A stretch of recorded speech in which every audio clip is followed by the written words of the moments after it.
Last night on MasterChef Australia. We want to give you a reality check. It was sink or swim as two teams took over two restaurants. It's showtime! And while Alvin led the red team to victory and a reward, Go and have lunch at Glass Restaurant. Enjoy that. Devon and Jonathan failed to deliver for the blue team. I'm really, really disappointed. My heart drops. Tonight, they both battle it out in the fight of their lives. The two of you now face the first elimination challenge. Together, they'll face 3 rounds. The first contestant that gets 2 points wins. Each will be a test of their culinary skills and knowledge. Obviously, I'm feeling the pressure.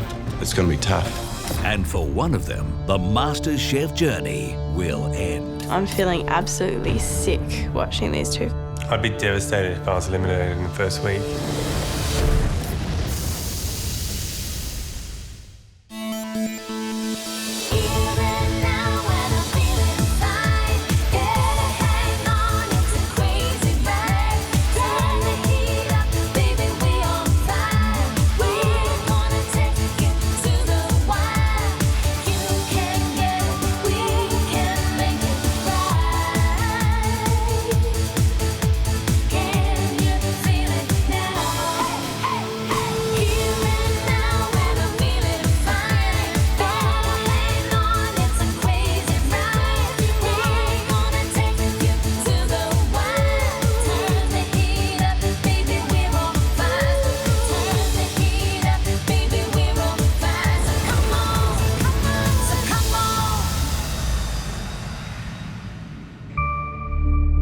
Devon, Jonathan, you're about to face an elimination round.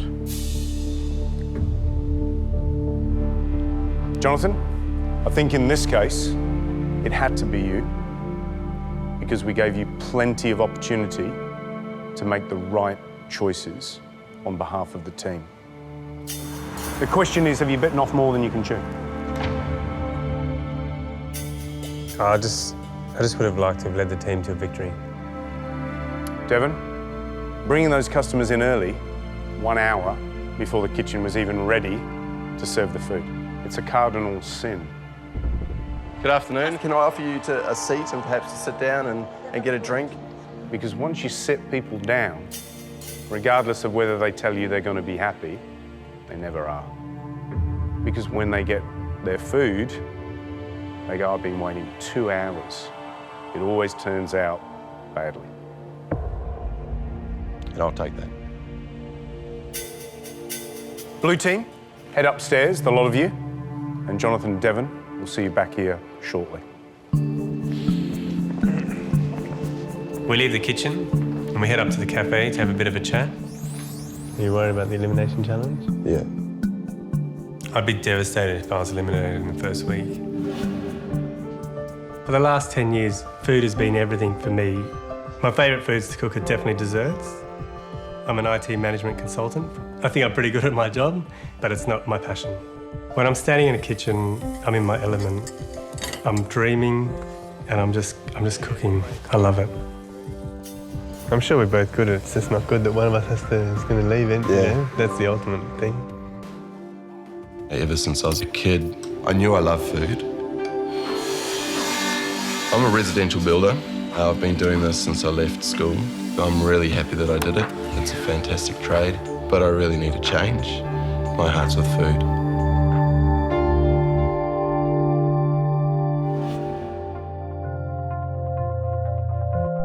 I was happy that the red team won. I was sad for the blue team, but I just wanted to get as far away from there as possible and get to that lunch at Glass. We're off to a reward lunch to Luke Mangan's restaurant. It's a dream come true. We walk around the corner and then Luke Mangan's at the end of the table. Hi guys, welcome. Welcome to Glass. Congratulations on your challenge win. Today I'm going to cook for you a beautiful menu. Sit down and enjoy lunch. Thank you very much.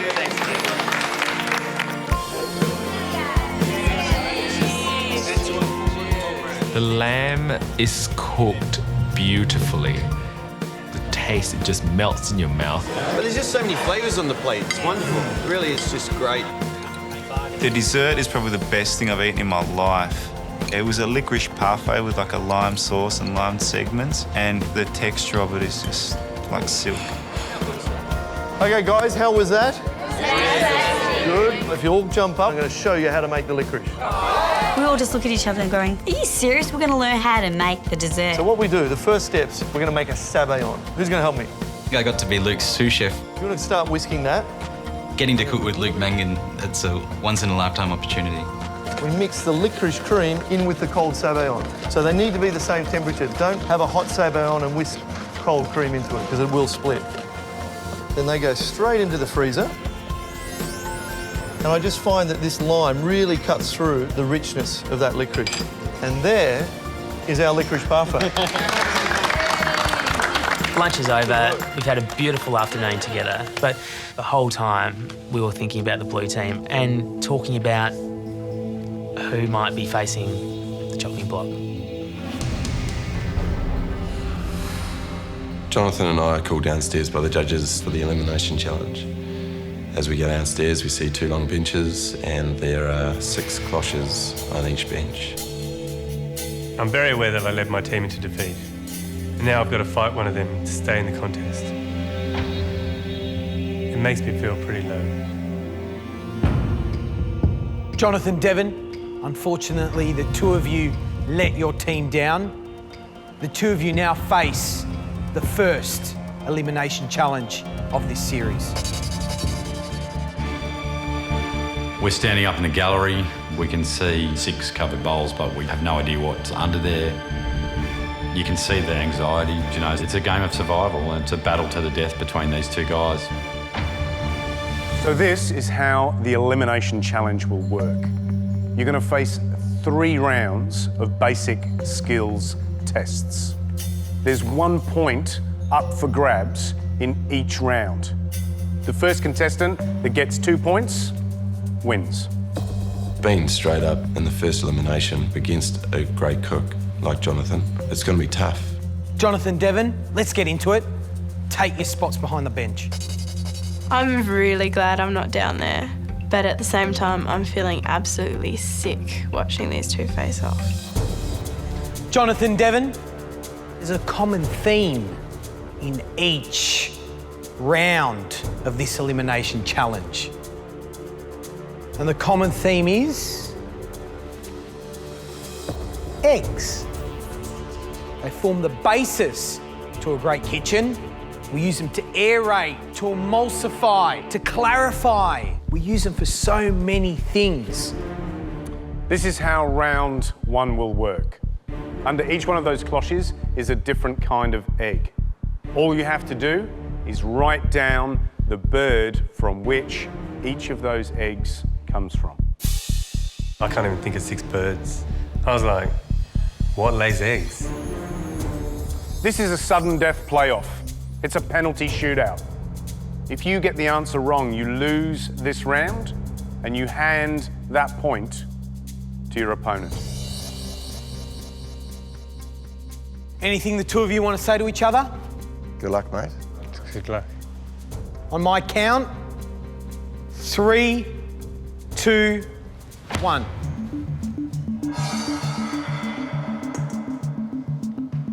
Write down what bird you think that first egg is from. Please reveal your answers and name that egg. Chicken. Chicken. I'm more relieved that Devon's holding chicken as well, because then I knew that we're either both wrong or we're both right. Well, you'll be pleased to know you're both right. Good job. Devon, Jonathan, you can reveal the second egg now.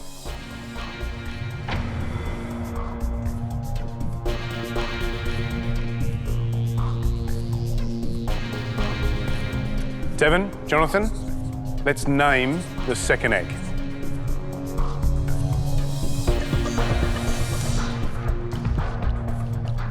Quail. Quail.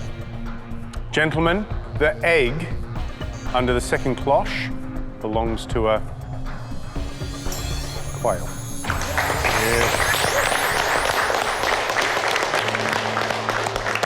Right, guys, well done. You've named 2 eggs. On to the third. How hard can it be? Reveal the third egg now. I lift the third cloche and it's a big green egg. I just looked at it thinking ostrich, emu. Ostrich, emu. You're always told that you have to go with your gut feeling. Your first gut feeling is generally right.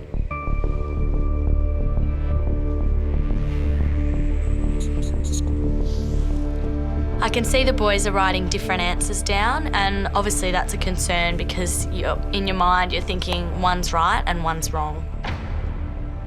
Gentlemen, please reveal your answers. Emu. Ostrich. Well, what I can tell you is one of you is correct. The third egg belongs to an emu. Jonathan, you named the third egg emu, and that is correct. That means you win this round.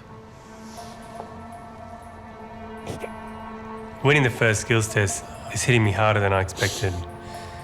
I just can't bear the thought of pushing Devon out of this competition. You okay, mate?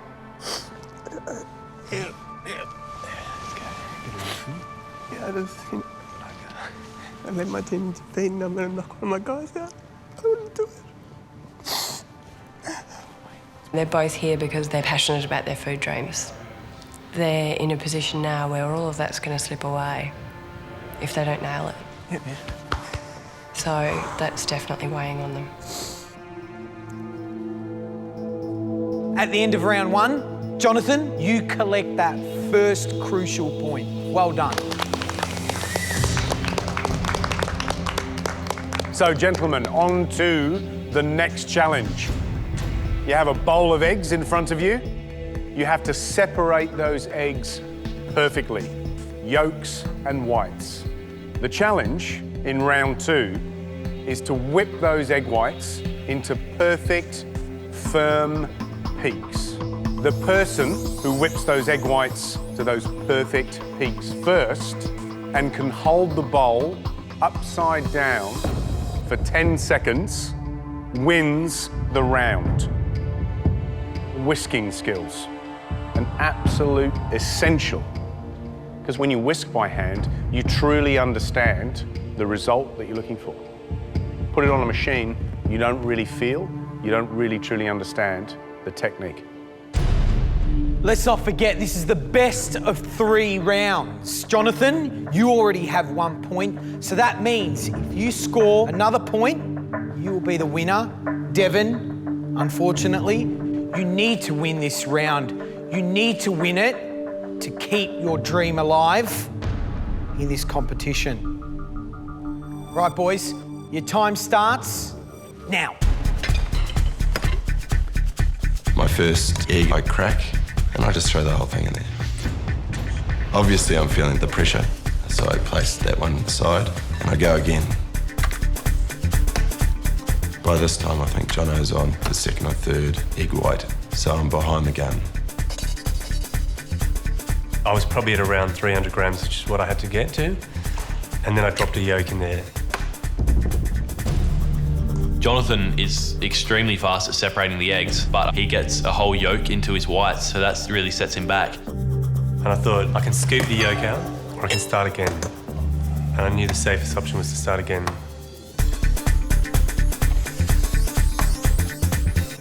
Come on, guys. Come on. And so I think I cracked the yolks at an unbelievable speed just to catch up. But in the end, they almost reach that 300 gram mark at the same time. That's how quickly Jonathan does it. When I started whisking, I think something kicked in, like, I've got to whisk to stay in this competition. And I did, till my arm nearly fell off.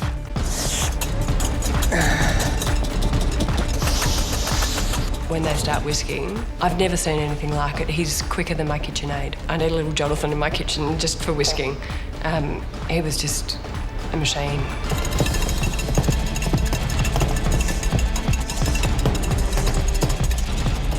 All I can hear is Jonathan's whisk going 10 to the dozen.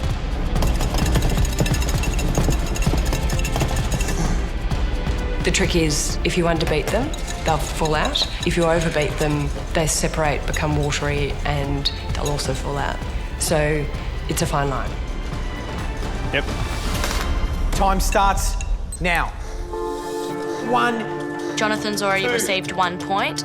If Jonathan wins this round, Devon will be knocked out of the competition. 3, 4, 5, 6, 7, 8, 9, 10. You win. Well done, Jonathan. Well done, Jonathan. Well done, mate. Well done, mate.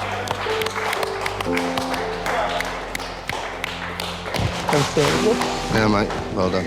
Good enough, yeah.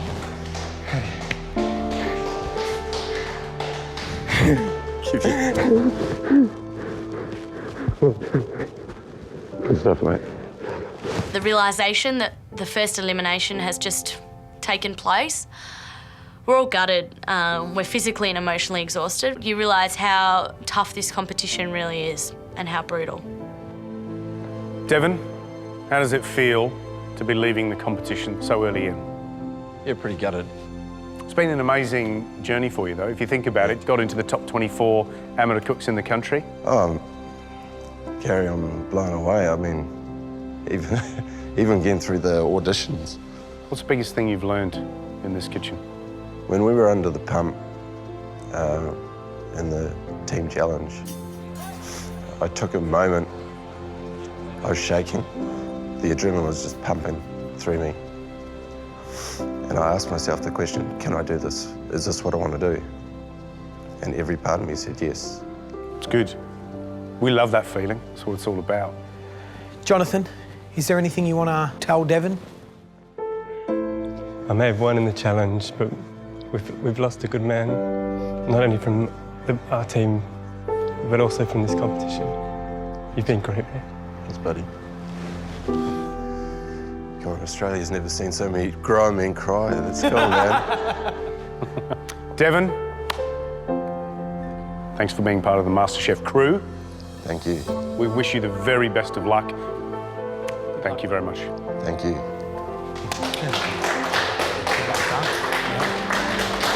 See you later, mate. Good luck. Yeah.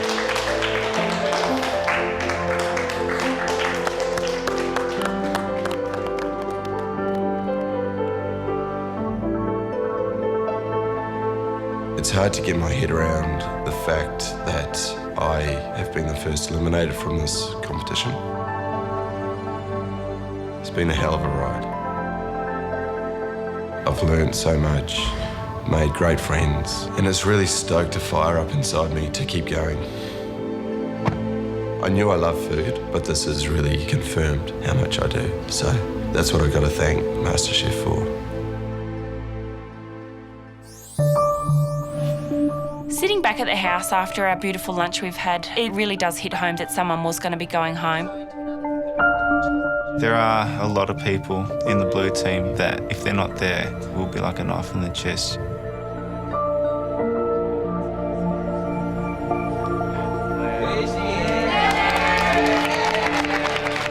The blue team started filing down. They were all looking really distraught, flat, shattered. I saw their faces kind of change from, hey, everyone's here, to the reality that someone's left. All of a sudden, I see Jonathan come down and he's in tears. Oh my God. And then I look around, I'm like, where the hell's Devon?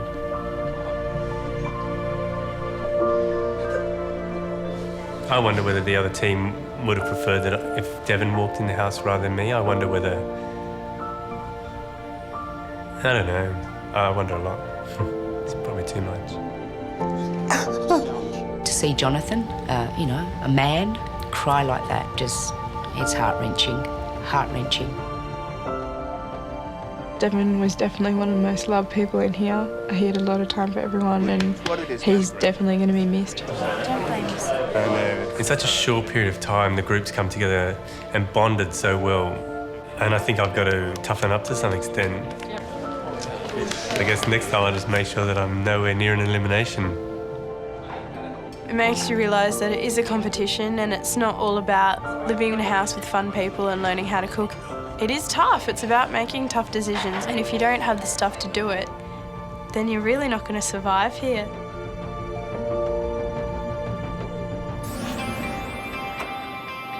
Coming home's bittersweet, but it's time to take the good things out of the competition and run with them. It's fantastic to come home and see my beautiful partner and give her a big hug. I'm proud of what he's done, so Yeah. it's good. Thanks, mate. See you guys. See everybody again.